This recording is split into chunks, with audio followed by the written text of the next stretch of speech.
கோவையில் உள்ள மாநகராட்சி பள்ளிகளை நவீன முறையில் தரம் உயர்த்துவது மற்றும் பள்ளிகளுக்கு தேவையான அத்தியாவசிய பணிகள் குறித்த ஆலோசனைக் கூட்டம் கோவை மாநகராட்சி கல்விக்குழு சார்பாக நடைபெற்றது.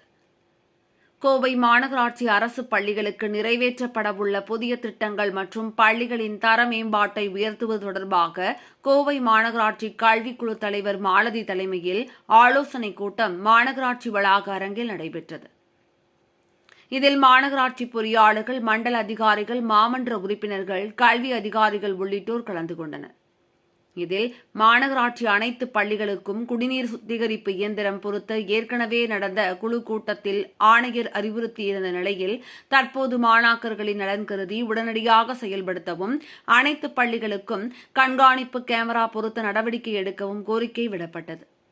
மேலும் நடந்து முடிந்த 10 மற்றும் 12ஆம் வகுப்பு அரசு பொதுத் தேர்வில் 100க்கு 100 மதிப்பெண்கள் பெற்ற மாணவர்களுக்கு ஊக்கத்தொகை வழங்குதல் குறித்தும், கல்வியாண்டு தொடக்கத்திலேயே கற்றல் கையேடு வழங்குதல், மாநகராட்சி பள்ளிகளில் கழிப்பறை வசதிகள், கட்டிடம் மற்றும் கட்டுமான பணிகளை விரைந்து முடிக்க நடவடிக்கை மேற்கொள்வது குறித்து ஆலோசனை நடைபெற்றது.